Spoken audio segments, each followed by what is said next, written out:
Good evening, everyone.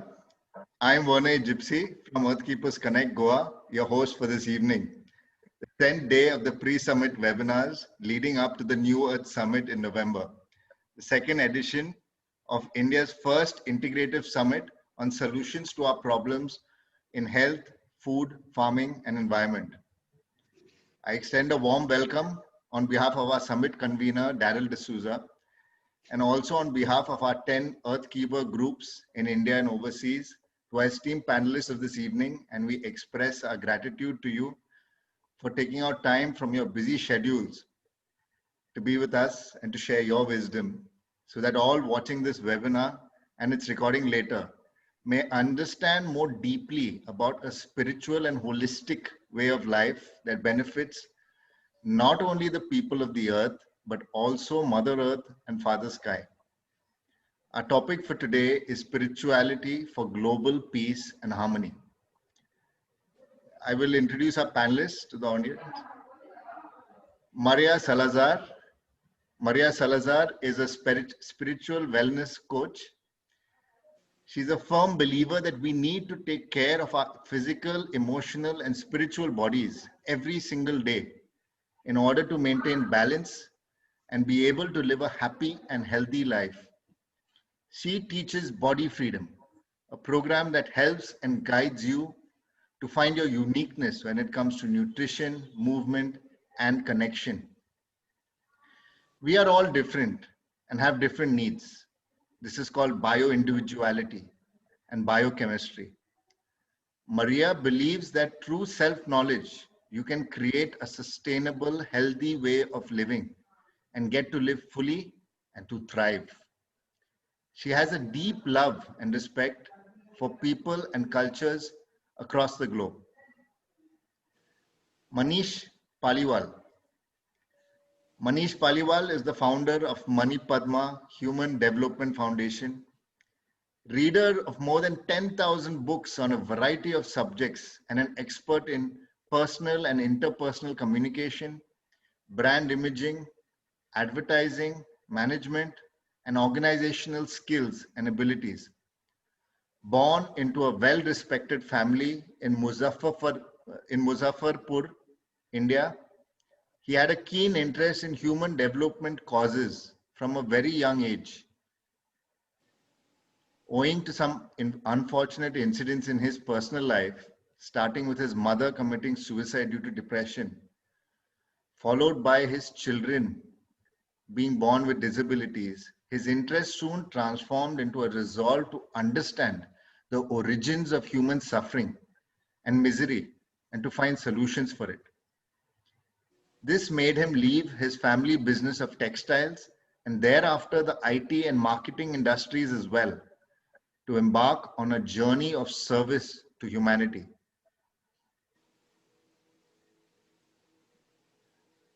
Darryl de Souza.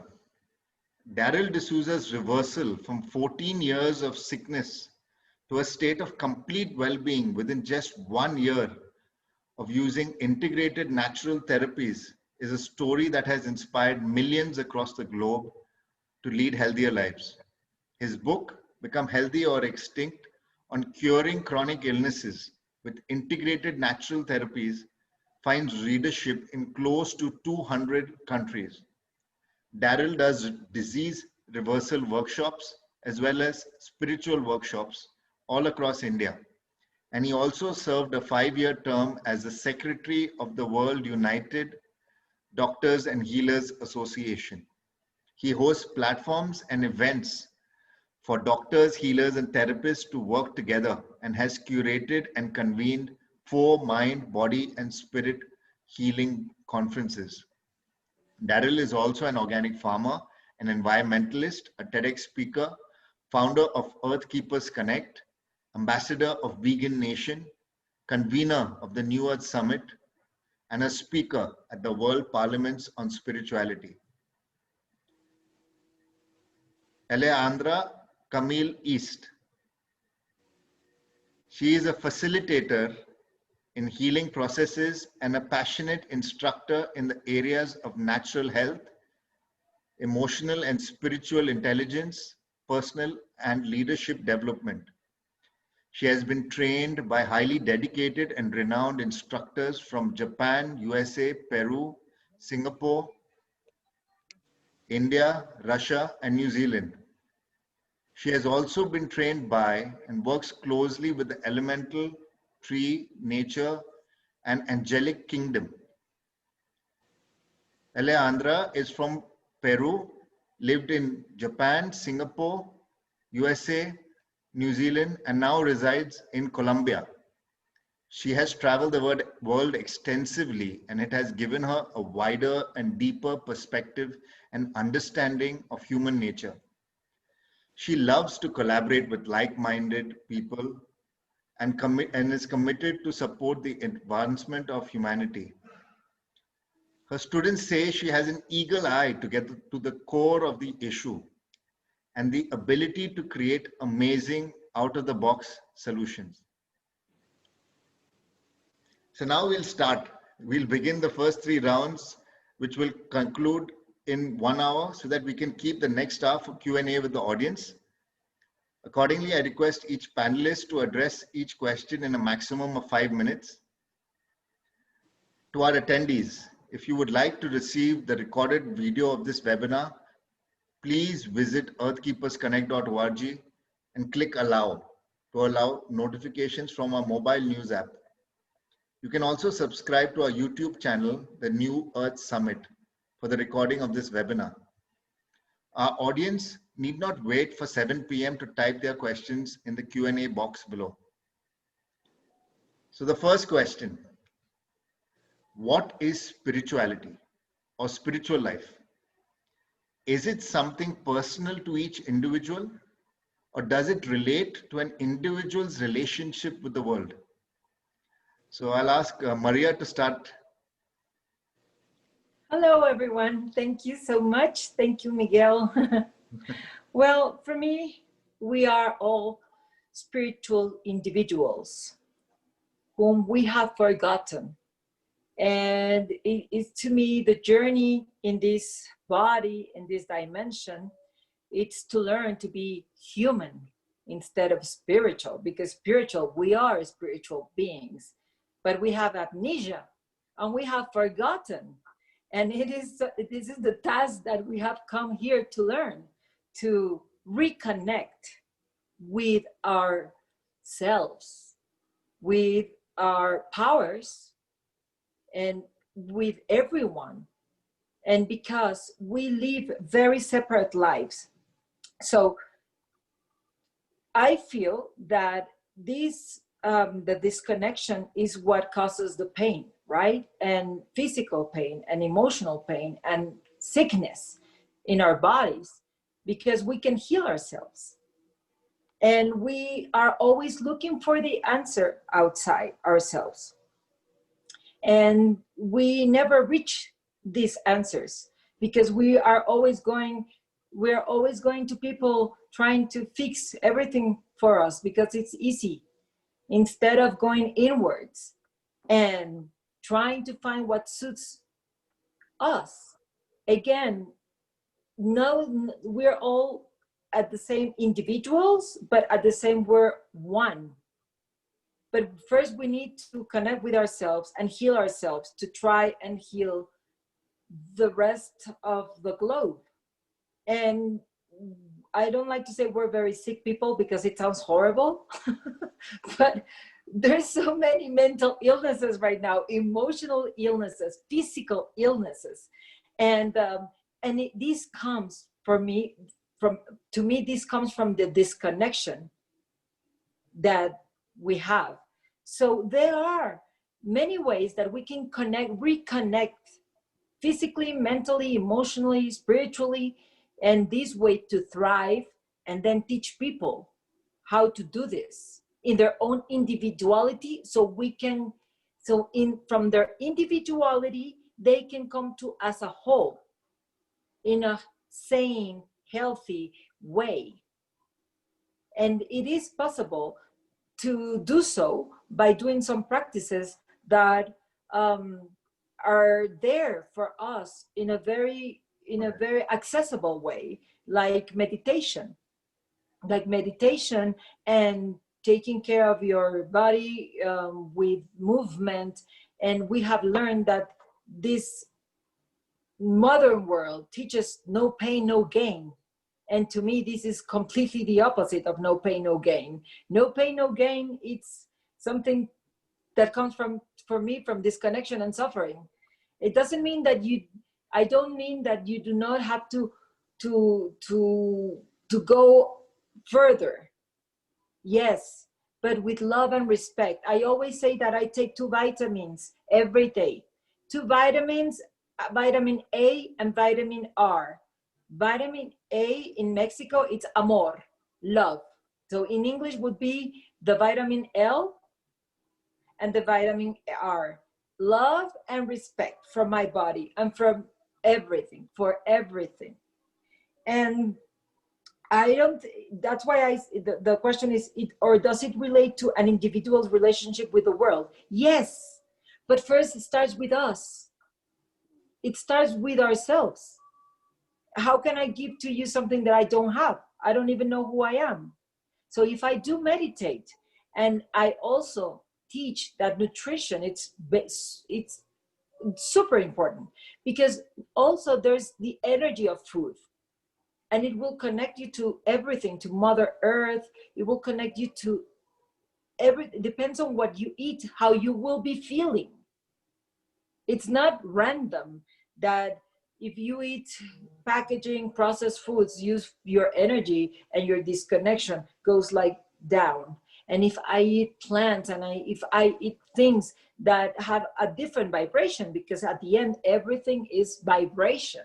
So if you're putting this energy into your body, you are transmitting this energy. Not Yes. only are you feeling whole and healthy, but you are connected to Mother Earth, and your energy is everywhere, everywhere. All right. So we'll have to take this forward now. Thank you, Maria. That was very nice. So now I will request Manish to answer this question. Manish, if you can take this now. Yeah. Thank you everyone for giving me this opportunity to express what I have a take on spirituality. Basically, for me, spirituality is incomplete without empowerment. Empowerment is the ability part of spirituality. And for me, spirituality is your sportsman spirit, which makes you successful in life, where you have no problems with failures. Basically, you have a problem. As Maria was saying, yes, hard. It's like no pain, no gain. We call it in Mani Padma, poison is guarded. Purity is guarded by poison. Hard work only guards the sacred thing. So for me, spirituality is not one platform, one single term that can address everything. And for me, for us at Mani Padma also, what we say is spirituality basically differs at 3 levels. Level 1 is where a person cannot take pains of life. So we call it that level of spirituality where a person cannot take pains of life.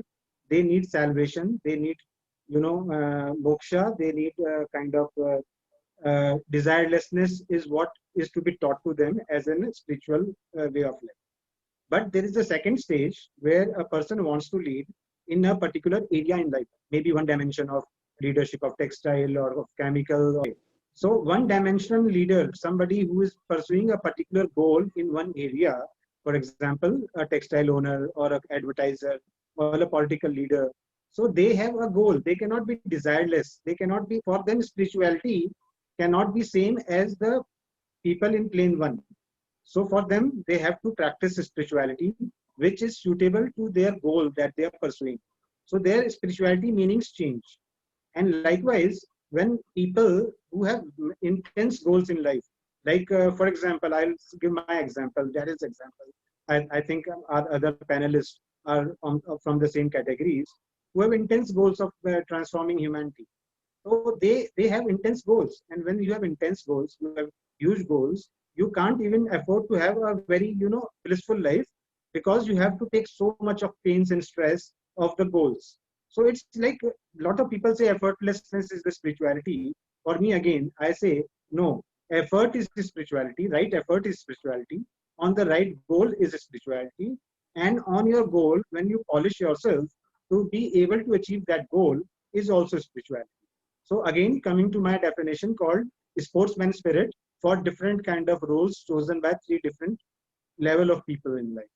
And basically what I've learned that people teach one way of spirituality, but that is where I differ. I say, no, it is three different needs and they have to be addressed in three different ways. They can't be same way for everyone. And to your question, to the question that has been asked, there is a second part of it. Can a person be isolated from the world spirituality or from suffering? No, one person cannot be, because we are suffering what the whole cumulative humanity is giving to us. There is any particular problem comes from a cumulative problem called humanity sufferings. So we are connected with humanity. We can't take off our hands from spirituality of humanity, but we can at personal levels, we can solve our problems by being, solved individual from inside, and by trying to give from our life what we can give to humanity. So in that sense, in Mani Padma, and we call it complete goal of life for anybody should be they should be pursuing oneness, individuality, and human service all together, not one by one. If you have a complete goal of oneness, if you have a complete goal of individuality, and if you have a complete goal of human service, they together can make your life or anybody's life successful and spiritual, as well as solved with their own leadership capacity. This is what I mean in this. So yeah, that's my answer to the question that Werner has put. Thank you. Thank you. Thank you, Manish. So now I will ask Alejendrah to answer this. Okay, thank you so much, Miguel. And thank you, Maria, and thank you, Manish. So spirituality to me this is who we are. Maria already mentioned it, we are spiritual beings, right? And we are having a human experience. That's how I like to put it and see it, and also share it with students. Because a lot of times we get into trouble, so to speak, and trouble could be, physical ailments, even a headache, symptoms, broken relationships, stagnant, etc. So all of those are symptoms, and those symptoms let us know that something's going on. So spirituality is for everybody. I mean, we cannot say that it's just for people who go to church or people who go to a temple. That doesn't mean being spiritual. I mean, there's a spirituality in it, but even if you are walking down the street among the markets and you are just interacting with the person that is selling you the vegetables to cook your meal today, that's a spiritual interaction. So spirituality is everywhere. It's part of who we are. We cannot really detach from it. What we humans, we have learned, and that's something that we really need to unlearn, is to negate our spirituality. Because in a lot of times, different cultures and different places, there is this big denial of our own spirituality. And remember that when you are in denial and you're negating who you are, then you start bringing yourself really apart from who you are. And then pain comes in the game to kick you back into the game. Like if you just think of a train that is moving forward on the tracks, and then for whatever reason there is a bump and then you got off track, right? So those bumps, come in life. Just very quickly, in 1995, there was this huge earthquake in Japan, in Kobe, and I was living there. So I was off track. And that earthquake came to bring me back on track. Sometimes, we face these kind of experiences that really shake us from the core. So they're not bad things, right? So, and this is a question that I bounce to you guys who are watching this recording, right, in this program, is Are you off track? And if you are off track, it's not a bad thing. So don't beat yourself up, because that's actually what we also learn, right? As humans, right? Oh my God, I'm so bad, and you are so bad, and we get into this judging game, right? You're supposed to blah, blah, blah, because you were raised in this way, blah, blah, blah, and your grandmother gave you great values. What have you done with that, right? It's not that. Let's be compassionate towards ourselves and other people. That's part of being spiritual. So I have a flip chart here and I want to show you. So spirit, right, runs through everything. And I want you see the purple color represents spirit, okay? So you have your heart, you have your mind, right? It's about bringing balance, but it's about also bringing balance between yourself and others, bringing balance between your business and the environment, bringing balance between your diet, eating habits, and the environment, and so on. So we can say, you see this purple color, it's everywhere. We cannot say, oh, you know what? I'm going to a retreat and I'm going to be very spiritual during my Vipassana, right? Who has done Vipassana? Awesome, highly recommended, right? And then Vipassana finishes, and then you go back to normal everyday life and you forgot about what you learned there. Oh my God, let's don't waste our time, right? So, and spirituality relates to every single part of life. We cannot say it's only for this little bit, or I want to practice it just here. It makes us wholesome and complete. I just want to share that. Spirituality is who we are, and it makes us wholesome and complete, and it keeps us in integrity, because that's part of our integrity. And when we are out of integrity, we feel bad.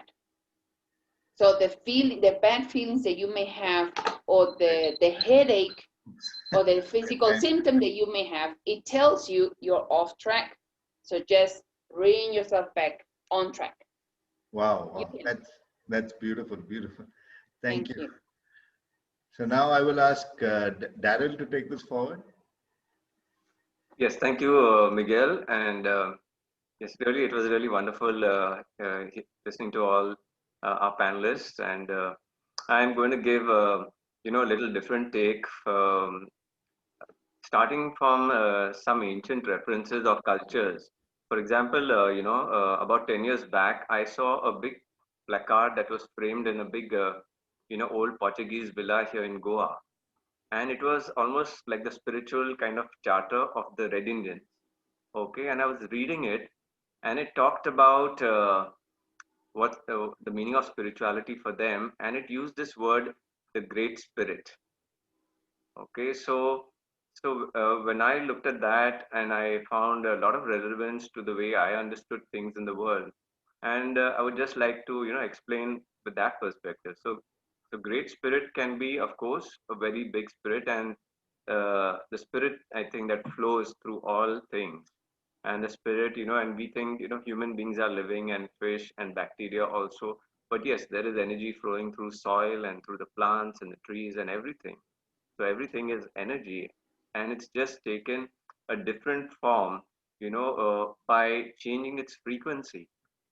Because I follow a lot of science too, and I look at spirituality and I try to balance this reality. So for me, Great Spirit is something that is all across the cosmos, and it takes different forms and expressions, and it combines in different ways, in such beautiful ways, and that beautiful way we call creativity, and from that comes creation.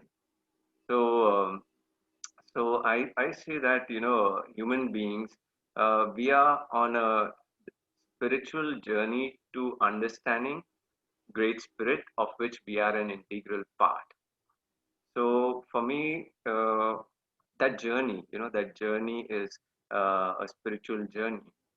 And over the last 15 years that I have been delving a little deeper into this topic with healers, doctors, therapists, shamans, and people who practice yoga and meditation, and so many, vipassana also, yes. Um, I've seen that people are in a journey, and there are steps and stages to it. And sometimes people say, just yoga is spiritual, or being in deep meditative state and, taking care of yourself is spiritual. And of course, so I see those as, replies to from people about where they are in their spiritual journey. And I have seen this that, uh, from where we come from all of this soup of great spirit, and we are born into this world. And it is our duty to also be in balance and be in symbiosis with this entire, at least of our planet, and everybody living on the planet, and all the different species on the planet. But then somehow we lose that, visibility, and especially people in the modern world, scientific world, who are more focused at modern science. But the indigenous people of the different, on the different forests in the on the planet, I've seen that all of them understand the same aspect of great spirit and spirituality. And because they see their individual selves integrated with the whole, that they do not do anything that damages, the whole. And I think only modern civilization does that. So now I see that, people are in a journey of self correction, and somewhere on that journey they are trying to fix things. And of course you have to first cleanse and purify and, fix the self before you can fix others. So people are in various journeys, and I think the starting of the journey is, getting out the ideas that are, separating us from each other, and even different names of religions, yes, they are separations. I mean, everybody knows that God is one, and we are all children of the same God. But somehow modern people are not able to fix this. Then why are there different religions, and why do we call God different names?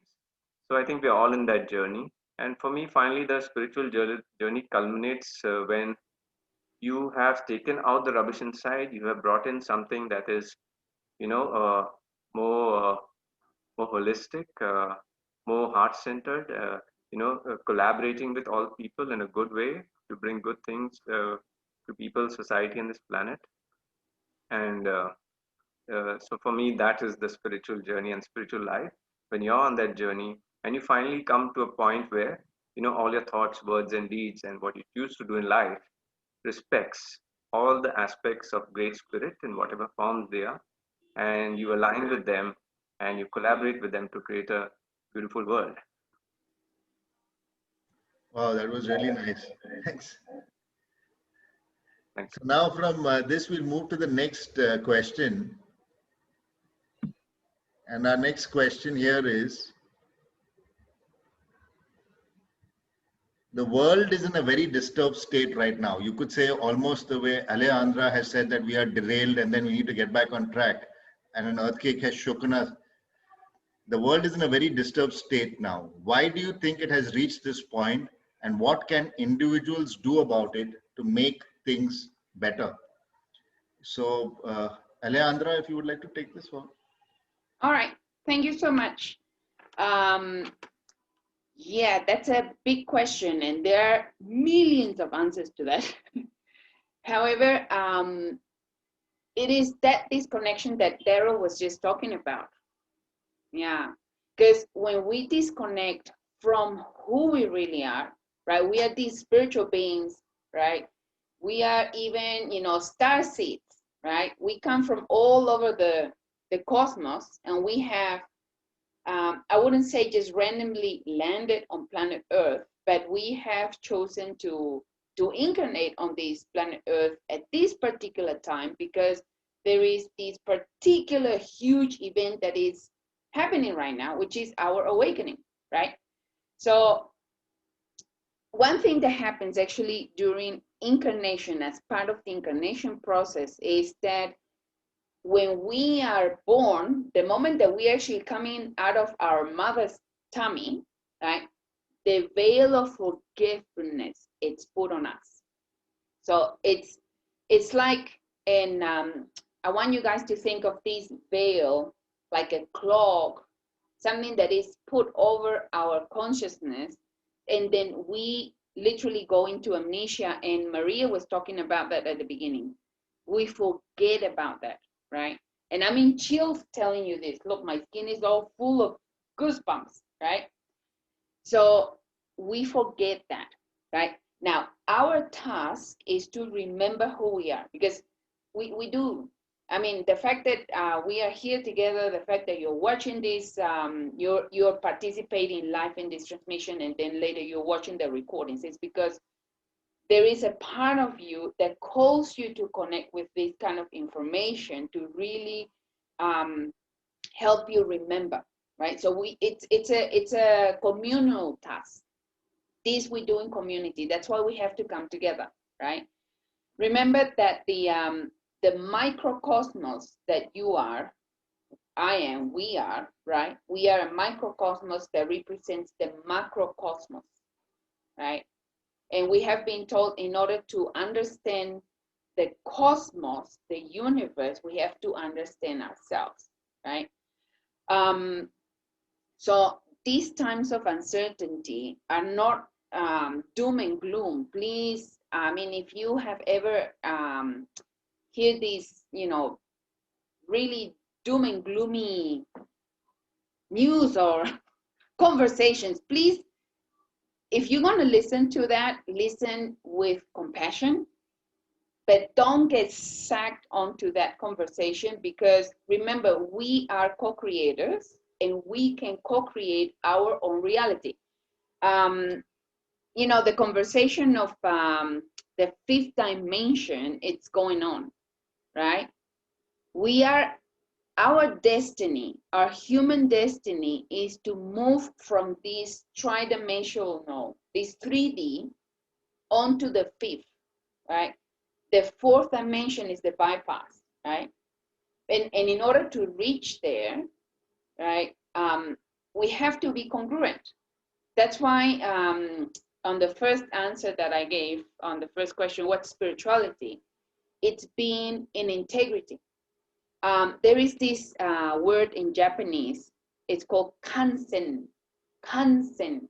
And please remember this and even pronounce it. And it will feel good, even you don't know how to write it. Kansen. Kansen. That means integrity. And when we are in integrity, we are communing with everything around us. Just in a nutshell, I'm just gonna share with you a death experience that I had. So almost 11 years ago, I was gone, completely gone from this body, okay? And in that space where we all return is the space of total oneness. I'm so grateful for that experience, because I really got to understand firsthand what it's like to be part of the whole. And when I came back to this physical body, my feeling was that I was squashed into this little dot with little teeny, tiny dots. But when we are there, or when we are home, what some call it home, we're everything. And everything is us. There's no separation. And Darryl, you were talking about how indigenous people have this knowledge and this wisdom about, how we are part of everything, right? So in order to be that, we have to remember, right? And we can be part of the solution that we are, the challenge that we are living nowadays. We have this big global event that has really constrained our freedoms in certain ways, right? But we always are free here. We are always free in our minds, in our hearts. Our spirit can never be, put down. Never, never, never, never, never, never, right? So we have to remember that, right? It doesn't matter what happens. You have to remember that you are free. You're naturally born free, and no one can take that freedom away from you unless you allow it. Something that we have to remember as human beings is that we are beings that we have been given, and this is our divine gift, is free will, right? So what do you do with your free will is up to you. And there are these opposing forces that will love and they do their best to fool you around and to make you think that you're powerless when you're not, right? And the moment that we humans, we think that we're powerless, the moment you think that you have no ways of liberating yourself, then you lost the game, because we are in a game. And we can have days to talk about this topic, right? But that's in a nutshell. I want you to always remember, no one, absolutely no one, and nothing can take away your freedom. Nothing can go against your free will unless you allow it. Absolutely. Absolutely. Jim. So now, Thank you. thank you, Alejandro. So I'll ask Manish to give his viewpoint on this. You're on mute, Manish. We can't hear you. Yeah, you just unmute yourself. Okay. So your question is about what is the reason why we are suffering this state of humanity, right? Yes. Why do you think it has reached this point, and what can individuals do to make it better? Yeah. So yes, in my understanding and my experiences, and that what we focus in Mani Padma sciences also, we have very precisely said the cause of suffering. What is the cause of suffering of humanity? Very pinpointed focus has to be understood. What is the cause of humanity? Why the humanity is in so bad state? It is unquestionably in a bad state. I have no doubts about it. I don't think anybody has a doubt about it. Humanity is in a bad state. And to come on, what is the reason why humanity is in bad state? I just want to point to everyone that the problems that existed from the times of nomads, where in humanity was uncivilized. They used to live in caves. They used to have, stones as weapons. They used to, fight for weapons and fight for women of other tribes. And all those things used to happen that time, which means obsession and possession of people, place, things, objects, possess these desires. Same possessions and obsessions that happened during nomads till this age, till today, we are in the same traps of possessions and obsessions, sexual, material, and power. If you see all possessions and obsessions, they boil down to these three single words. So what I am very clear about, that the state of suffering is because of obsession for ownership.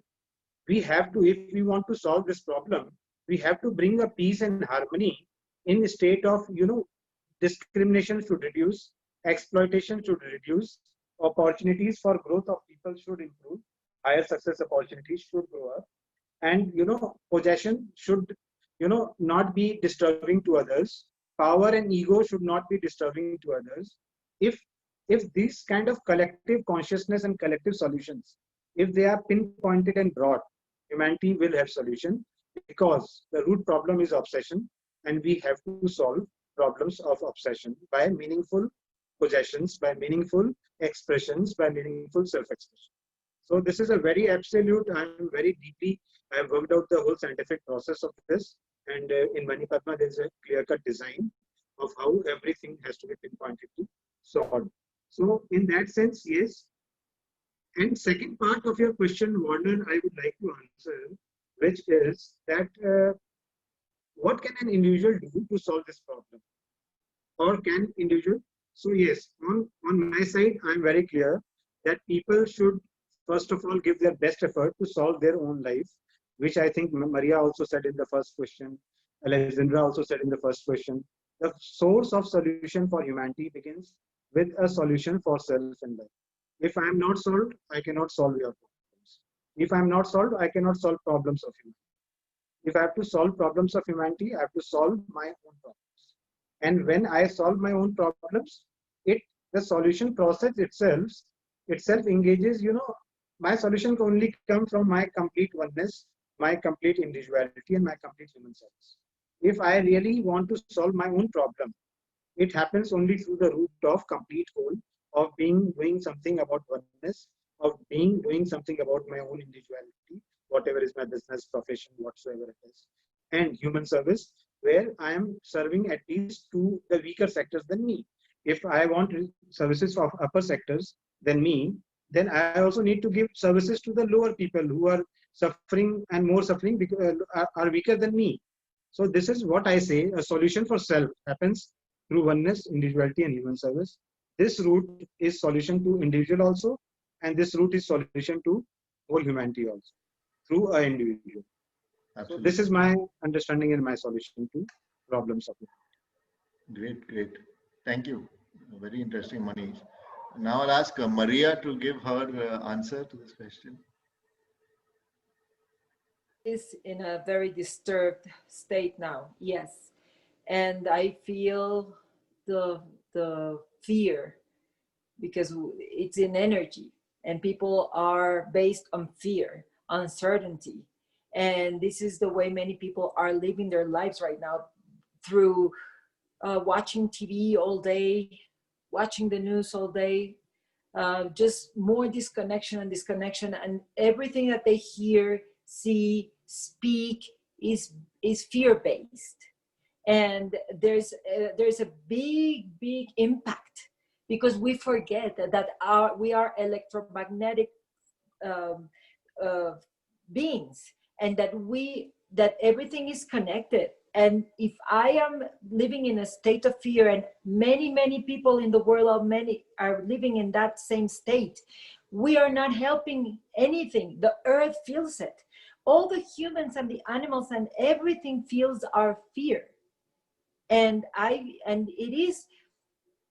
this is one of the questions about the first part of this question. And also it's about selfishness. We're only seeing what we need. We don't care if people, here in Mexico, I don't know, but this is something that breaks my heart. You know, with this pandemia, and many people lost their jobs. Mexico has a lot of poor people who are on the streets asking for money. And now there are more and more people, poor people in Mexico. And then you come out from the supermarket, and you come up with all these bags of groceries to take home and have a beautiful meal. And there's these woman, and there's women there with children, poor women, who are asking for a little of you, something. Not only, yes, a smile goes a long way, but she's not gonna eat with my smile. So they ask for something, and then you say, no, thank you. And you even say, thank you. No, thank you. What on earth? You know, if you're taking all this food to your house and you're not sharing, we are not sharing. We're being judgmental. We're being egocentric. And we only think of me and my family. What's going to happen to me and my family? This is the second part of the second. And the third part of what can we make? What can individuals do about it to make things better? Okay, let's start being more conscious of what we see, feel, speak, and do, because we are impacting the whole world. And you are not only you and your family. Let's start to raise this awareness of that there's no separation, that we are all connected, and that our thoughts and our doing is either helping us to thrive or the opposite. So what we need to do is just raise our awareness and our consciousness. I'm not going to talk again about the practices that we could be doing about meditation and eating healthier. I'm just going to put it in a nutshell. It's raise the awareness that you are not an individual. You are a part of a whole, and everything that you are, you do, you speak, you think, it's impacting the whole world. Thank you. Thank you, Maria. Now I'll ask Darryl to answer this. Thank you, Werner. So very, very insightful and wonderful sharings from all of our panelists, and a couple of those comments got me thinking as well, and I really liked it. And with respect to how, why the world is in such a mess and how we got here, I will again go back to, what I shared earlier, um, with regards to the indigenous people, because the, I think they are standing examples for our modern world to show us where we have gone wrong. So now, if you see and you study these cultures, like I said, most of them have the same understanding of Great Spirit or God. And it's about how they are little pieces, and the animals and the plants and the soil, they're all little pieces of expressions of God. And then everything put together is, all of that creators, different aspects of creator. And because of that knowledge, they have respect for the plants, they have respect for the animals, they know the place of everything. And they know this because they live in a natural world and they observe this every day of their lives. Okay, so they are living science and they're interacting with the expressions of God. And I call that they're living as per natural law. Now, over centuries, what has happened, of course, everything that happens with a good spark and some creativity. But in that good spark and creativity, the modern world or scientific world started emerging, where people started to disconnect. It was a brilliant idea for some people that, oh, we don't need to live in the forest, we don't have to live in the fields, we can live in a nice, clean, home. And slowly the homes became mud houses. From the mud houses, they became concrete boxes or jungles right now. Okay, I call them concrete jungles. So people have landed up with no connection to nature, and they cannot see the laws and they cannot see the interactions of these other aspects of God. And now when you're in a box, who's going to teach you all this? Okay, so there are some self-appointed, there have been some self-appointed people across the globe, across centuries, who have said that we understand better, you guys can sit in your box and we will tell you what is right and what is wrong. Okay, we will tell you what is food, we will tell you what is natural, we will tell you how to heal yourselves. And so we have been listening to these so-called smart people, and they even told us that, the guys in the villages, they are stupid people. They don't have wealth, they don't have prosperity. They could not say they don't have culture and tradition, because they do have more than what we have in the cities. I mean, city people celebrate the traditional village culture, for festivals. So we have come into this modern world thanks to some brilliant minds who thought they would, teach us what is good and what is better than all of these indigenous people. And so we have been following all that advice, and we are at this place now where, if you ask somebody, if you ask the indigenous person living in the forest what is food, I mean, they'll take you for a walk and they'll show you what is food, and they'll pick it up and they'll give it to you, and that is food. And at different seasons of the year, there's different food, and there are certain foods that will give you different kind of energies. They know that. But you ask the modern person what is food, they said they'll take you to the food court, to the shopping mall, and all the food over there is not made by God or by nature. It's made by these smart people. Okay, and we're eating all of that food, and we're getting high BP, cholesterol, diabetes, obesity, hormonal imbalance, and all of that. So now it's become pretty clear that, human beings in the modern world, they don't know what is real food. And if you ask a person if you're sick, if you got a little bit of a headache, how are you going to heal yourself? And they have the answer, oh, I'm going to pop this pill. Now this pill is again made by these super smart brainy people. And we have now a condition where, people are, dying of, I mean, the biggest threat in the world is a virus. Okay, and human beings in the cities have such low immunity that they are not able to fight the virus. And so of course a vaccine is coming around to fix all of that. So again, a smart solution by these extra smart people. And city people forget one fact, it's publicized that the viruses are coming from animals and they're coming in the jungles. If you go to the jungles, right in the middle from where these viruses are coming, you'll see those people have no pandemics. They have no viral attacks. They are not having high BP, cholesterol, diabetes, no illnesses. Okay. So where's real life and where is truth? Okay. So this is how we reached here. And part of my works in the last 10 years has been this, because I went through a long journey of sickness, and I could see this, this popping pills is an unnatural substance, and it never cures you long term. And I said, this is a complete fake system of medicine. And that's why I started teaching natural medicine, which has got to do with herbs and, healthy diet and seasonal foods and, you know, uh, meditation and acupressure. And these are, the sciences are, 3, 4, 5,000 years old. So I think this is the main problem why there are so many. We are disconnected from the world. We don't know truth. We don't know natural science. So we are in this box and we are sitting in front of the TV and we are listening to people who have made so many big colossal mistakes uh, for all human beings. Who sit in front of TV boxes and listen to radios. So now there's a wonderful movement across the globe where people are seeing the mistakes that are made and trying to take people back to nature. And that's the advice that I give to people right now in the modern world. Go back to nature. See what your village folk are doing. See what your ancient traditions are doing. Listen to lectures and radio shows of people who tell you more of living science. So even the book that I've written, Become Healthy or Extinct, it is not research from, some labs and people who formulated diet and nutrition and health and healing inside some laboratories. I teach natural sciences, and every statement that is there, you can go in nature and you can see it exists.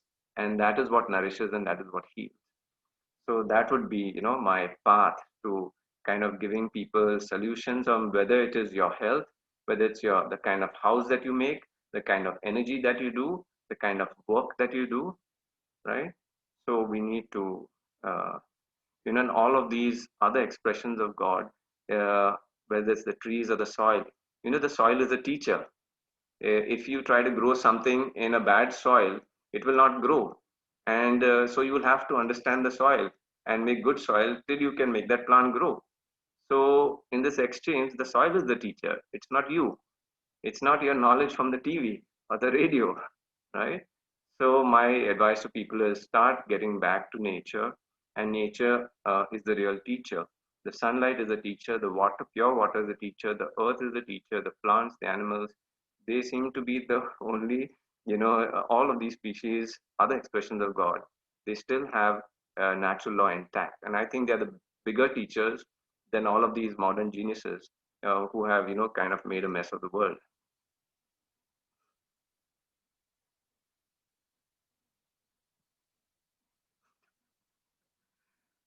Werner, we can't hear you. Your mic is on.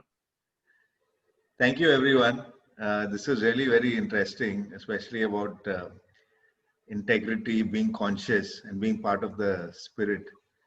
So from here, we'll go to the last question right now, which is where I request all our panelists to share about their work and how our audiences can access it to support their own journey into being more spiritual and also helpful to the world to achieve global peace and harmony.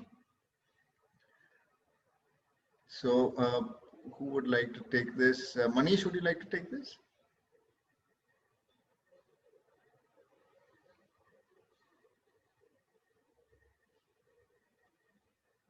You're on mute, Manish.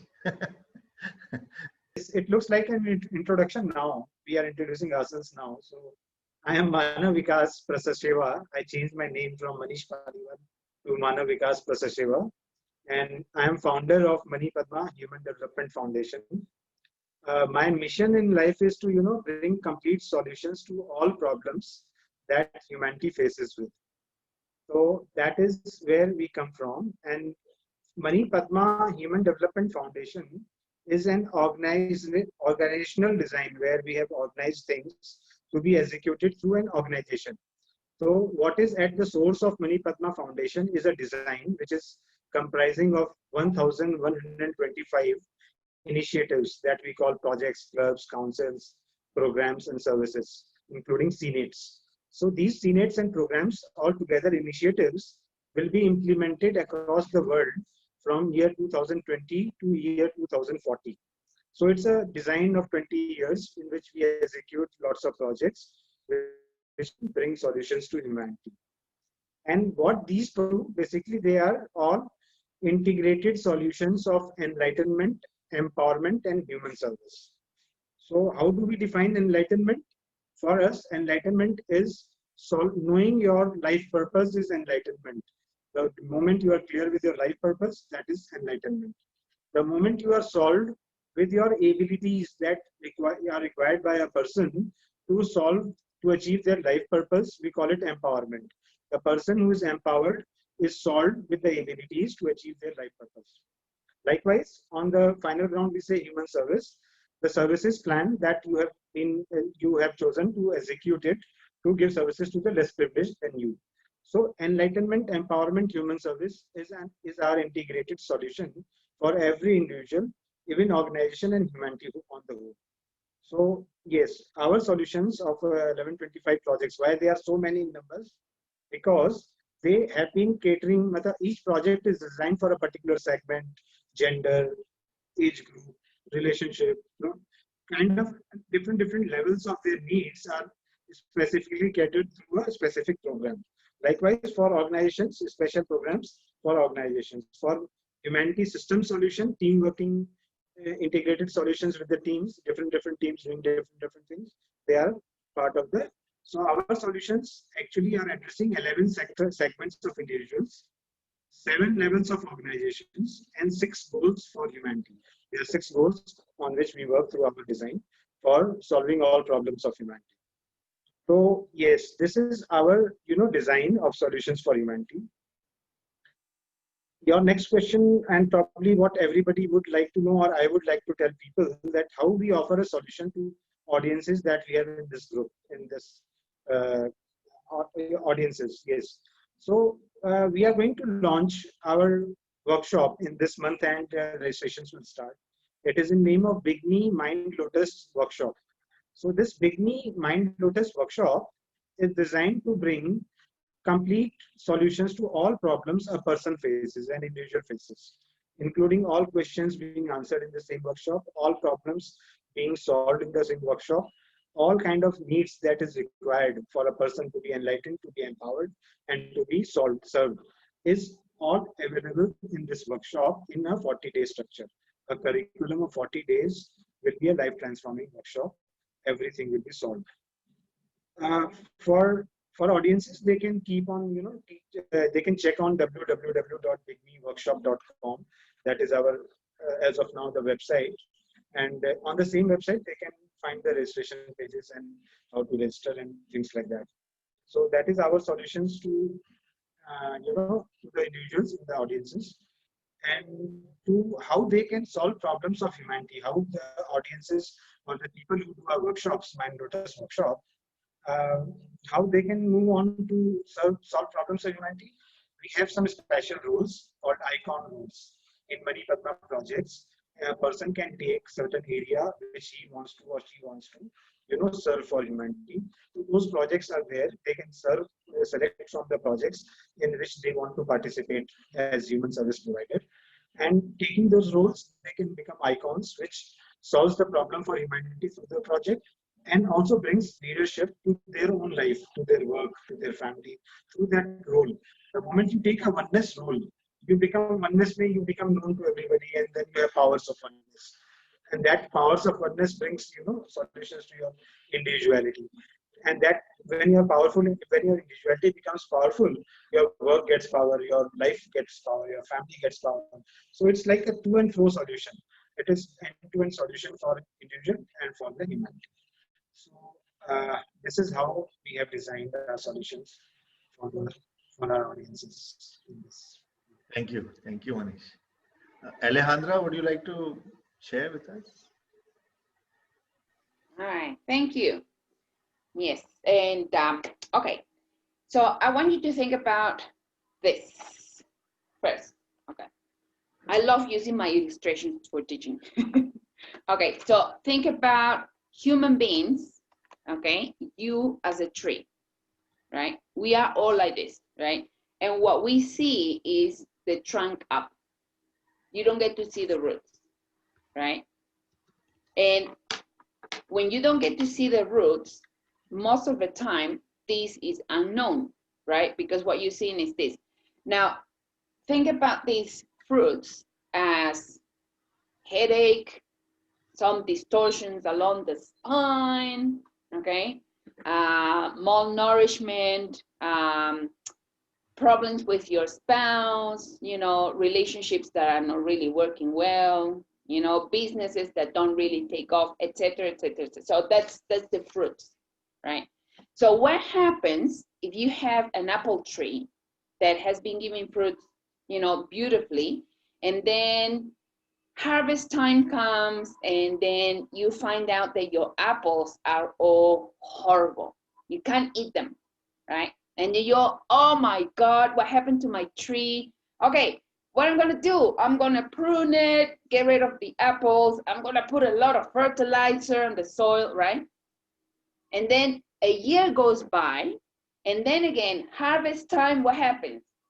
Rotten apples, you know, apples with viruses and really yucky apples. You can't eat them. And then you're cracking your head. What did I do wrong? Why don't I get it? Right? You didn't get it because you didn't go here. You know, the root of your tree got a virus. What do? You have to heal the root, right? So the work that I do, it has to do with the roots. I go to the root cause, right?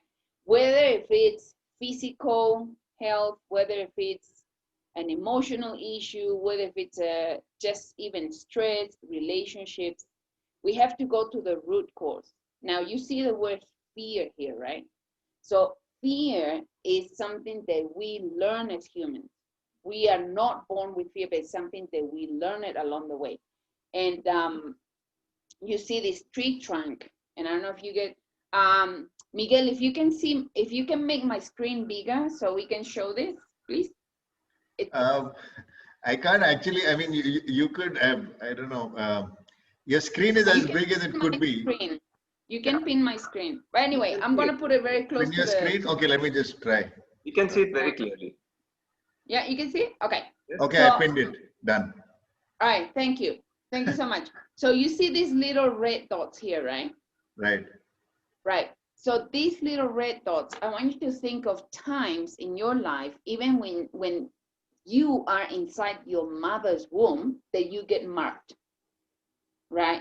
And along the way, you know, there are events that happen when you are little, when you are, especially, you know, years of really formative years are 0 from the womb to about 8 years old. That's the most critical time in a human life. That's why when parents choose to become parents, right, and the mother is pregnant, this period is so critical, right?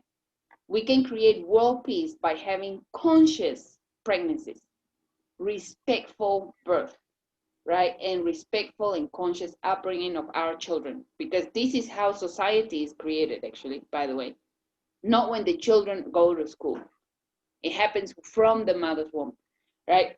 So the work that I do with people is actually to dig in and to start, you know, identifying the main root that they have, the person has, to get rid of it in order to create good fruits, right? Because you cannot have, you know, good healthy fruits if the roots are rotten, right?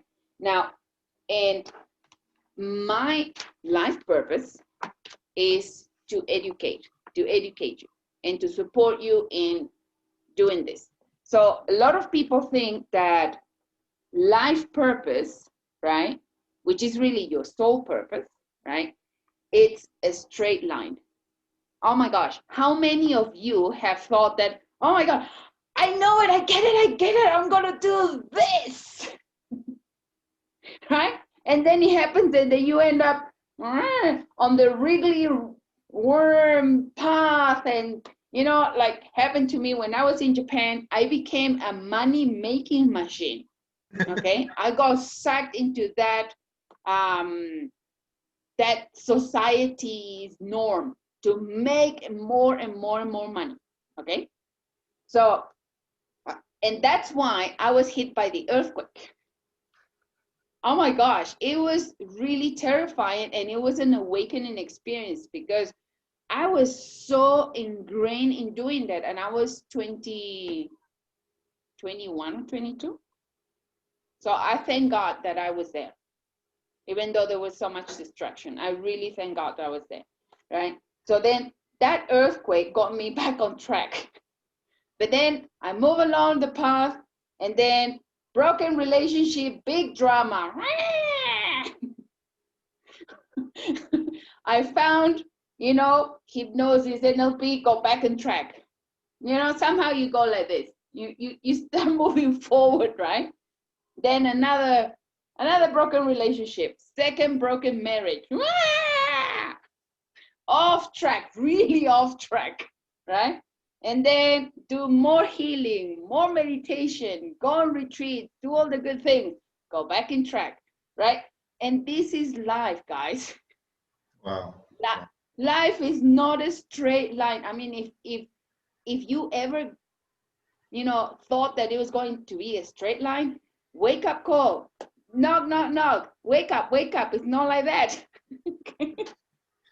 Thank you. Not meant to be like that. Wow. Because think about it. If our life was so easy and so simple, okay, you would be so bored. Oh my God.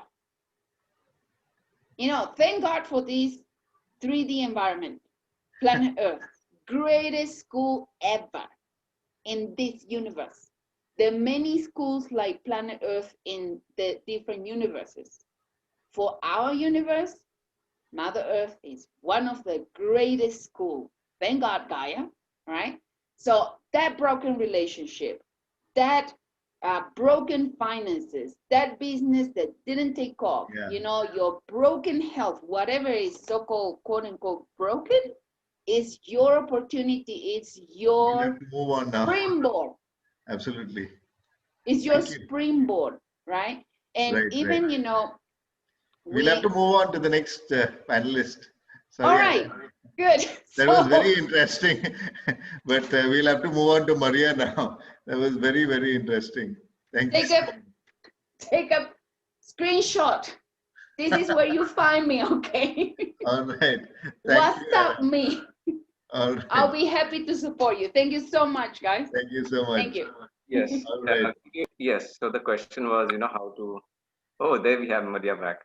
Sorry. Yes, my device got very, very hot with the sun.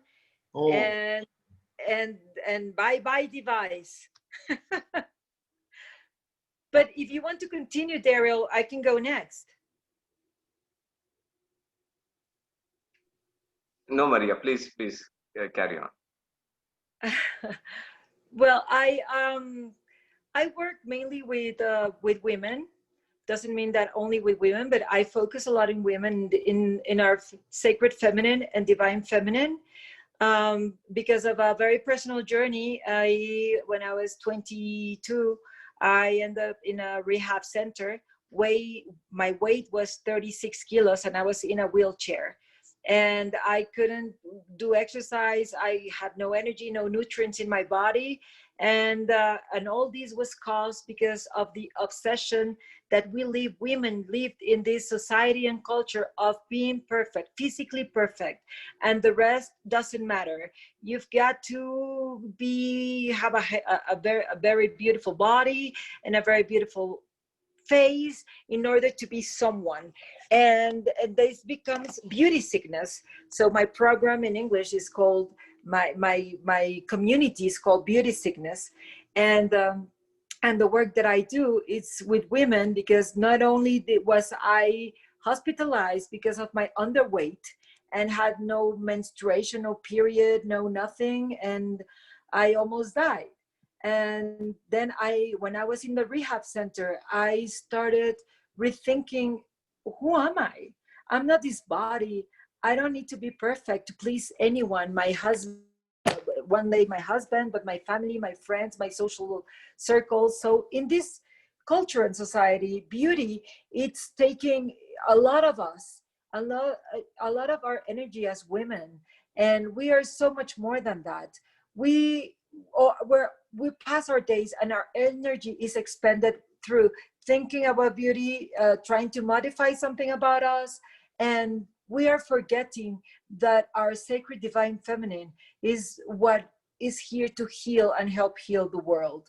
So through my work, which is by the dance, dancing, a special type of technique of dance, and which helps you to connect with yourself again, meditation, yoga, breath work, and also EFT tapping, which is also acupressure.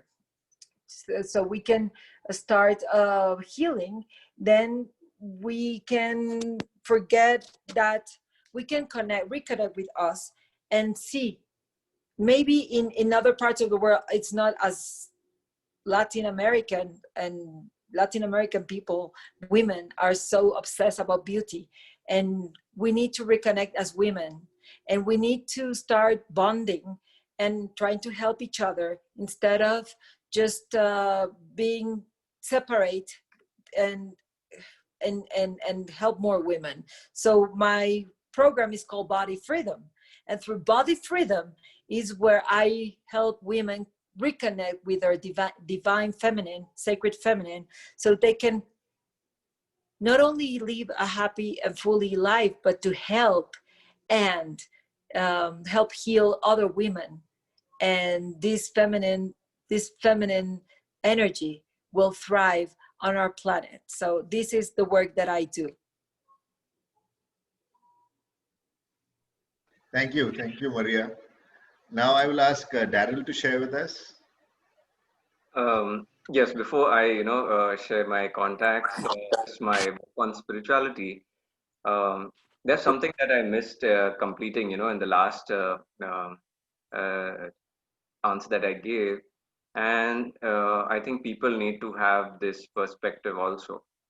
Um, so what I was talking about that time is that the modern world, and the state of the modern world is being literally dictated, and we are put on a path by some people, and these people, I don't want to say they're good or they're bad, because everybody is into creativity. Okay, so I would just say they are into creativity, and they have also into business, because they are such big um, groups and entities and multinational corporations and all of that. So uh, so what happens is, unfortunately, many of the products that are created by very big global companies, some of the products, they are kind of damaging the environment, or they are a lot of all of these packaged food products that are processed, they are creating a lot of illness in society. Maybe these people who started this didn't know it at the starting, that down the line, after 10-20 years, when people eat so much of this food that is unnatural, okay, that they're going to fall sick. So uh, so what I would like people to observe and see is that when when we agree to being told what to do, I mean, right? If we don't talk about human beings living in cities, and we talk of the indigenous people of villagers, even the normal. Now, I live in a village in Goa, and if you talk to the villagers over here, they know about food, they know about health, they know how to run their local economy, they know how to make money. They don't need some big banking system, right? They have been running their lives for centuries, okay, and everything has been well. And uh, so look at this model. There are indigenous people, so there are groups of people and societies across the globe who live very naturally, and they have less sickness, they have no economy problems, okay. And the one by great factor is they still speak the same, though it's different languages, they still speak the same science of the same creator. So they have a great unity in that aspect, okay.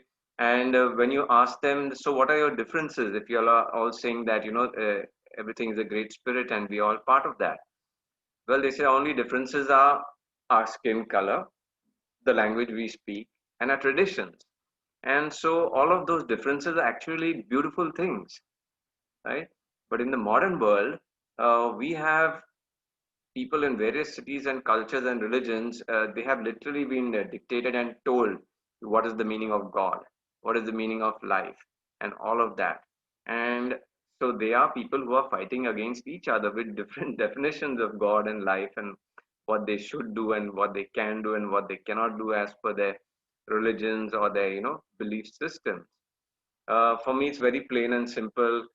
Any system, if it is teaching people how to be separated from each other and to fight against each other, or your difference of opinion is not about beauty, it's not about culture, it's not about sharing all the different aspects of yourself, but instead it is fighting each other, then there is some serious problem with those kind of teachings. And the problem is not the teachers, the problem is the people following these kind of systems. So again, my appeal comes to people to get back to nature, and get back to your local wisdom in your local places. And that's why our movement in Goa, we have a movement called it's like people helping people. People have the knowledge and they can do the right thing. And so I think that's the future, where because this is not some new invention, that's from where we came. Different cultures on the planet not knowing each other, but they were all following a similar model, okay, of health, using local herbs, local practices, and local healing waters, and ancient sciences. So so I think yes, that's an important pointer for modern people to know that if you agree to accept a certain belief from a certain set of people, and you see that they are businessmen, then please understand that they are doing their business. Okay, and if you see the better and they are making business of you, right? But if you look at all these cultures across the world, they are not trying to make business of you, they are leading their own lives and they are self-sufficient. So that's a very important pointer for people. uh, Now the way people can access my work and all these ideas that I'm talking about is through my main website. It's darryldesouza.com, and over there you will see different branches of my work. I have a spiritual website also there, which is called from the alpha to the omega.com. So you will see my work on spirituality, and what I'm sharing about, all of this unity, oneness that can happen for people across the globe if they choose to get back to more natural sciences and nature. Then on my main website, you'll also see my work on health, nutrition, reversing chronic illnesses through my website. It's mentioned there, becomehealthyorextinct.com. And then further, it's about my earth keeping work, my work on organic farming, or my work on the environment. Uh, so that would be the main place to, and there are, my book is a free download. In fact, I'm writing a book on spirituality where I will, deeply explain these ideas and this understanding that I have for the future of humanity. And besides that, on my website, the main website, you will see some of our work groups and earthkeeper groups in different cities. They are on WhatsApp. You'll also find uh, healers and therapists groups that I've started on Facebook. So these are all the wonderful places to go. The links you'll get there to interact with people who are more trying to, bring a natural way of life and trying to bring the ancient wisdom and ancient healing sciences and greener technologies. Um, and so I think, spirituality now is about, of course, first, cleaning up yourself. Like some of our panelists have said, you've got to get the junk outside. You have got to get different aspects of your personal life sorted first, right? And then once you are fulfilled, you can start, stepping out and serving humanity in a bigger way. And I've got a quote about this, give when your cup is overflowing. Because I have seen this, people, they want to serve society, but they have some lack in their lives. And this has happened to, master teachers who I have been a student of some time. Then I've seen that they felt that they had to do so much for humanity and that they were born just to serve. And in that service, they neglected some of their own finances, their own health, and they had, negative consequences in the long term. So, it's very important that each one of us needs to be fulfilled in our own lives. We need to balance our own dimensions of wealth, of relationship, of health, of what we do with our immediate community, that we are respected and we are honored for the work that we do. And then I think, people are on a proper platform to, serve humanity. And I think this is the natural path for every conscious human being. Once you have excellence in your own life, then you see the problems in the world, and out of your own love and compassion, I think it's the natural path that people come to serve humanity. And so many people are already doing it. So you will find the right places and the right groups to do different work for the people and the planet too. Thank you. Thank you, Darryl.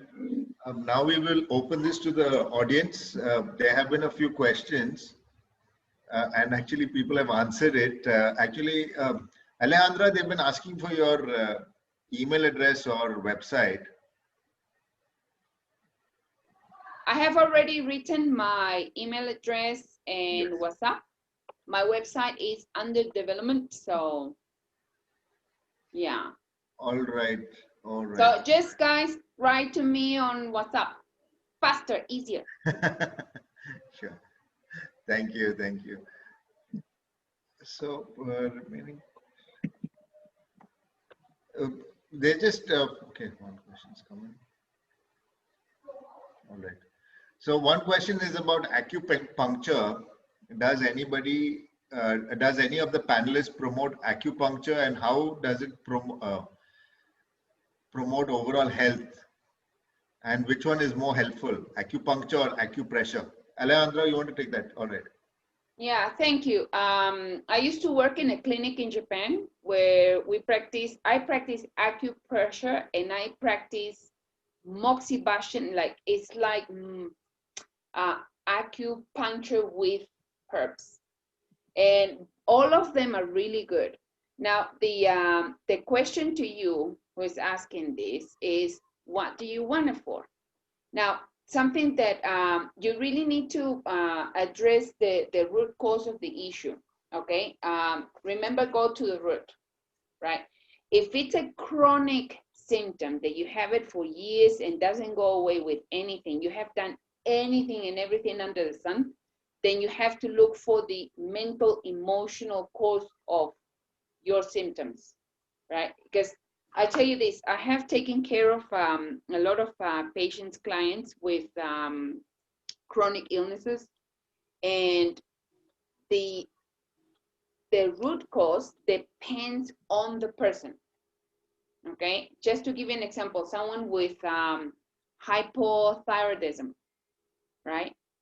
Thyroid dysfunction, even a tumor in the body is not a bad thing, okay? So we have been taught, as Darryl said, right, we have been educated to think that all these things are terrible, right? And then we get fearful because we think, oh my God, we're gonna die, I'm gonna die.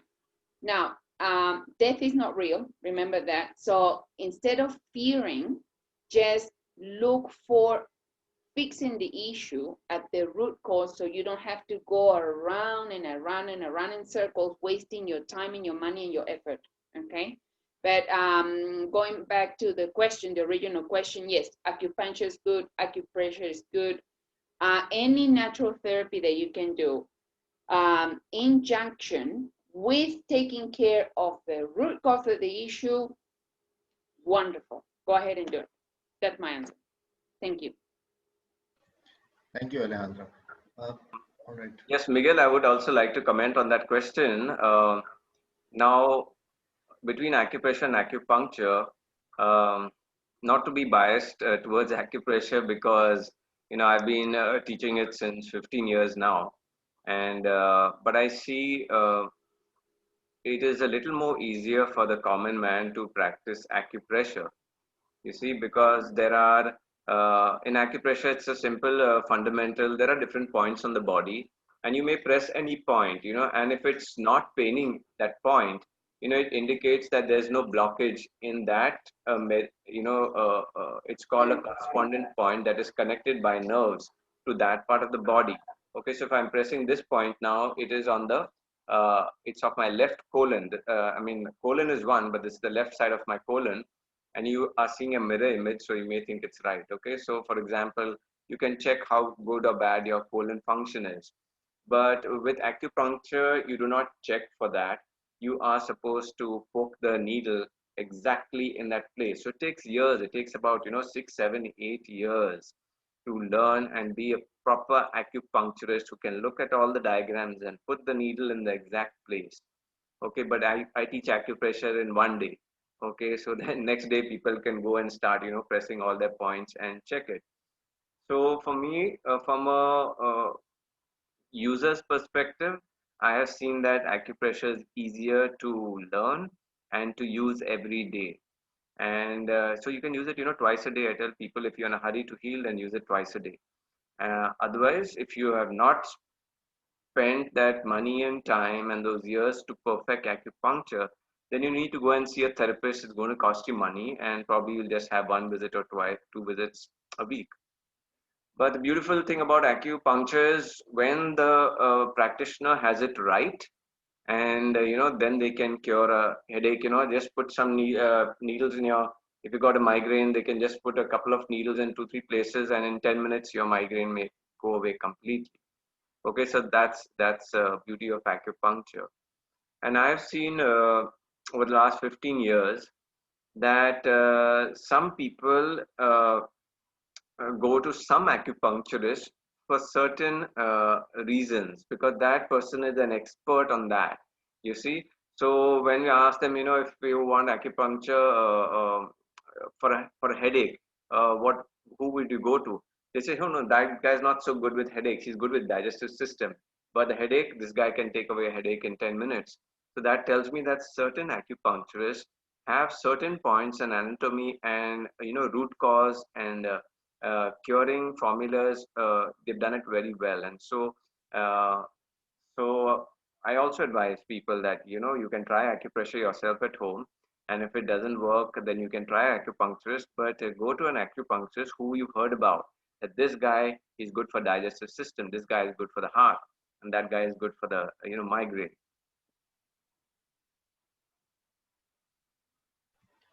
Thank you, Darryl. I'm looking. So if anybody else would like to speak more, because I don't see actually any questions. Werner, there are other 2 questions which you've not picked up, and they are in the answered section. Could you take it up? Sure. Okay. One is, can severe jaw pain and toothaches have any emotional connection? Any suggestion where to start healing?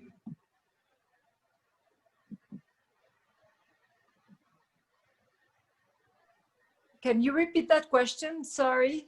Sure. Can severe jaw pain and toothaches have any emotional connection? Well, if I may say something,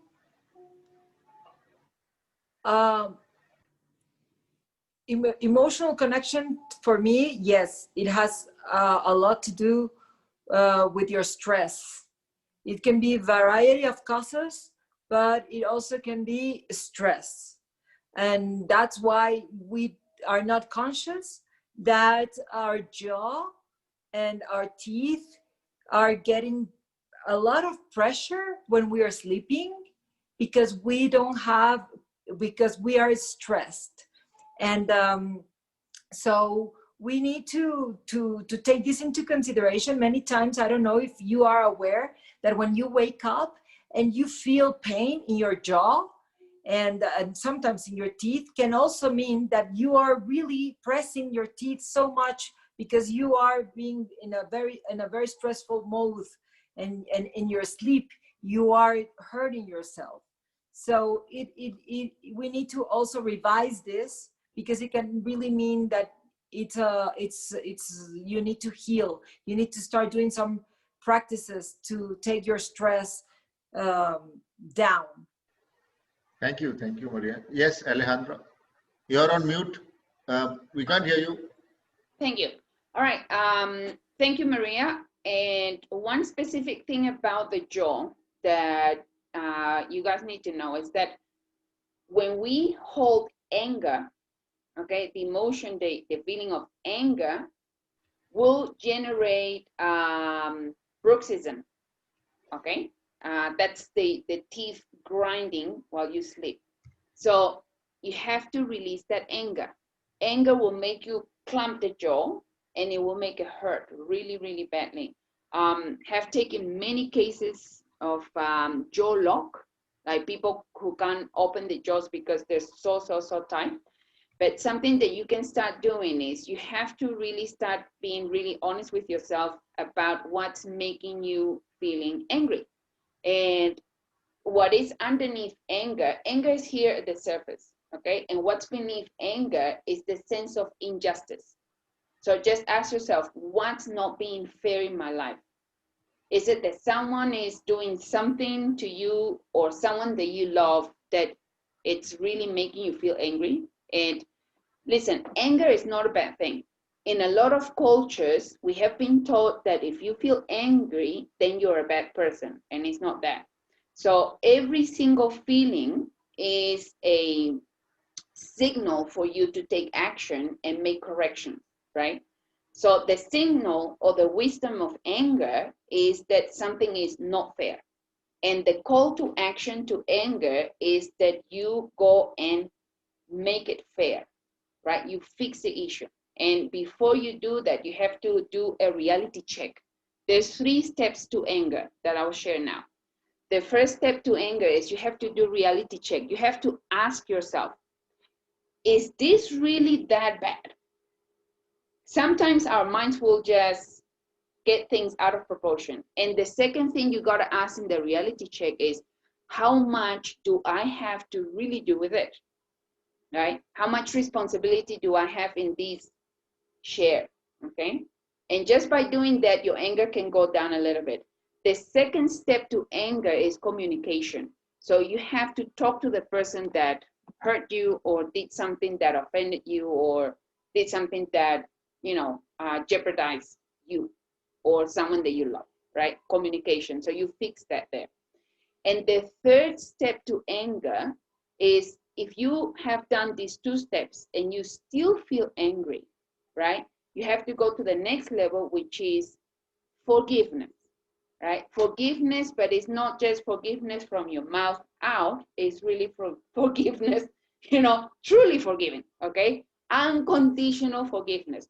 I'm going to give you a new definition for forgiveness. Forgiveness is a gift that you give to yourself, right? Because you love and respect yourself and you let go of the painful feelings from the past. It doesn't mean that you ignore what happened to you, right? But you let go. You don't get attached to that. Do that and also apply pressure, acupressure on these points to release this specific muscle, okay? And if you want more help, then look for the right person that can help you. Okay. Right. That was my answer. Thank you. Thank you, Alejandra. Yes, I would also like to share some nice points for acupressure for gum and teeth pain. You have these clothes pegs, right? Pegs that you put. So put the pegs on your fingers like this for about 3 to 4 minutes, okay? So you've got to put those pegs everywhere. If it's the left, so think your jaws are like this, okay? So if it's you're having pain on top, then you got to put it for your thumb and over here and this one. And if it's the lower, then you put the pegs. So this is for the left side and this is for the right side. Okay, so try that, and people's tooth pain and all that, it kind of goes away. You can also use clove oil or a mixture of at night you can brush your teeth with a paste of organic cold pressed coconut oil and organic turmeric. So that will take care of your healing, and even cavities pains goes in a couple of days, because it goes through capillary effect into your gums, and overnight it starts killing the germs that are there. So your pain comes down because the germs and the damaging activity is goes away. And in some references, I saw that people who are having dreams of teeth decay or something like that, it has got to do with insecurity of they've lost something, either their finances. It's like a feeling of falling. You have no support, and so they feel that, oh, I have no support because these teeth. People know teeth up and down. They are there in place because of support of the gums. And when people feel this, that no, I have no support, or something is lacking, or something is dropping, my finances are going down, then they start having, that feeling of weakness in their gums. Thank you, Darryl. The next question is, can tooth implants cause health issues? Also, how is 5G causing problems for us in this day and age? What can we do to stop harm from 5G? So I'll just continue about, this, yes, metals. Even I took out all of my mercury fillings because as you eat and it erodes, it gets into your digestive system and gets into your blood and your cerebrospinal fluid. So that's heavy metal toxicity. And you can have various neuralgias or brain problems or memory problems or skipping a heartbeat if, some of your mercury fillings are, slowly eroding. I had one, two, I think four fillings. And that was, of course, at a time where I didn't know what was healthy food and all of that. So I replaced all of them with ceramic and those four fillings. And now it's been it's been 14 years that I've had no teeth problems because I corrected my diet and, I started having natural sugars from fruits instead of having chocolates and sweets and all of that. So that's another advice. The more processed sugar that is there in any of your food, that is really going to cut your gums and cause decay. So that was about the teeth. Yeah. So you need to do that. Get it replaced at a good doctor. So when they're taking it out, it's sucking with that suction machine, so that now the metal goes in your body. So now with 5G. Since April, since this pandemic and the news started coming about 5G, I'd already mentioned in my book that we are using too many electrical devices right around us, and 5G is going to come, and it's already coming in some places. But even when it was 4G, I've been telling people, do not keep that mobile so close to your body. Don't use Bluetooth all the time, and don't use wireless all over the place, because those energies damage the human body. And what people can do about it now, I remember even when we had 3G, okay, I was able to watch a movie on my mobile in 3G, and it was okay if the movie was 1 hour. It was okay if it was downloading at the rate of 1 hour. But now people say, oh, we are going to have 5G and I can download a movie in 1 minute. But what's the point of downloading it in 1 minute when you're going to take 1 hour to watch it? Okay. Yeah. So it's very clear that you see in the public domain, nobody has a need for 5G. It's not a people's requirement. Okay. Again, businesses want to come and make 5G, make money off it, put towers all across the place, put you in an electrical maze. So that's what I call is very dangerous. We should not. And in line with that, I have said that I'm going to stop using much of this mobile use at home. I'm going to use it only when I travel in my car. And at home, I'm going to use a Skype phone. It's a IP phone. I used to use that 10 years back in 2010. It's just a phone that I used to call people from all over the world. Whoever had a Skype ID, it had a wire, and it used to go into my internet cable. So I stopped all Wi-Fi in my house. I don't use Bluetooth and all that since April this year. I have 2 broadband connections, and I'm speaking on that now. Everything in my house is a wired. Okay, so no electrical fields, and you'll see that you have better sleep at night. Okay, and your body doesn't age that faster. Your skin will also look better. So think of it as detoxing from all these bad, electric devices in your life. You can have technology, but there's like how I'm having technology right now, but I'm doing it in a safe way. Okay, I'm on YouTube, Facebook, everything I do, everything that's modern and hi-fi, but I take a safer option. And so what I'm saying is an unsafe option is all of these electrical fields around you. I have done enough of the research, and it's in my book, to show that human energy fields and their frequencies are harmonic and good for the human body. But these electricities that they are making, they are not of the same frequencies, and they do a slow damage on the body if you expose it for longer times. Okay, so the advice is yes, detox your life and get more to cabled internet, and cable the old phone that is wired. Get back to that. And with people, what do you think, Darryl, about people who cannot avoid because they work a lot and they need these devices, electrical? Do you think Orgonite, because I use Orgonite in my home to change the electromagnetic field? So I would advise people who cannot, are not in this moment capable of just not having so many electrical devices at home, do put at home Orgonite, Yes. which are crushed minerals, and will help you a lot. This is what I do at home. Yes, that's very right. Um, and people need to understand that, like I said, this maybe this device was called, properly a mobile phone. That means you need to use it only when you're moving around, right? But we're all using it in the home where we sit down. So when you're stationary, whether if it's at your office, see that you have a cabled, wire connection for internet. Wherever you sit and work, see that it's there. And I see practically in life, I need this only when I'm in the car. Otherwise, I don't need this. Yeah. Thank you. I would like to add on the tooth implants, right? So one advice that I was given was actually not to get tooth implants that are made of metal, titanium, because that interferes with our spiritual connection.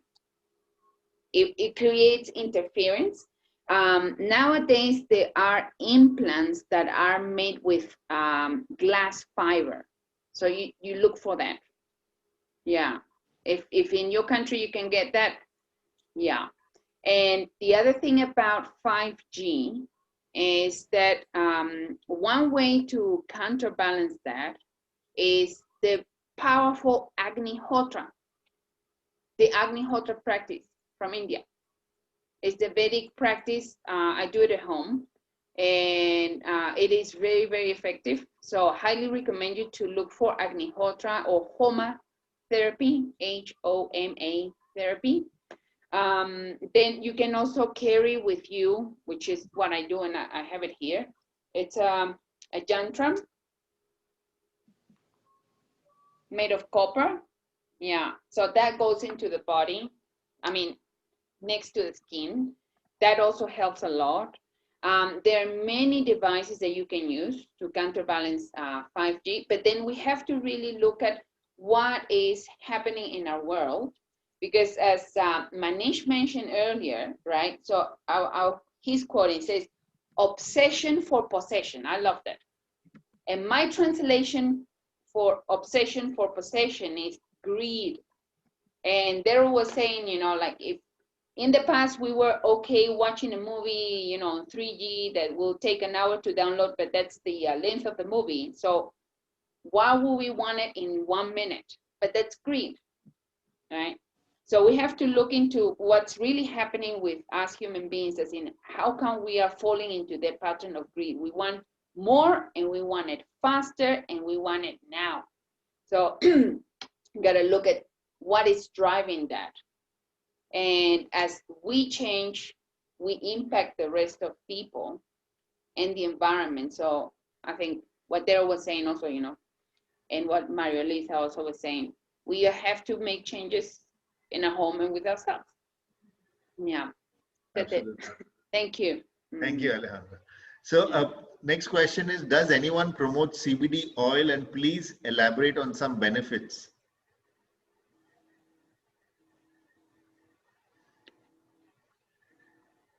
Yes, so CBD oil comes from the hemp plant, and I have used some of it myself. I've used a very organic, pure hemp oil, And I've seen for myself and some of my patients that it reduces inflammation, okay, joint pains.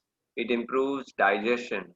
It improves, the prostate and frequent urination problems. So I've seen that hemp oil is a nutrient. It gives you more energy, and it does, this kind of healing. And it's so in general, yes, people use it for bringing down pain in their body, and some of these inflammatory conditions. Okay, so anybody who has inflammation in the small intestine and IBS, irritable bowel syndrome, I've seen those cases also improve with CBD oil daily. Generally, a normal or small dose is about 1 teaspoon first thing in the morning. And if they need more healing and faster healing, they can have add also 1 teaspoon before going to sleep at night.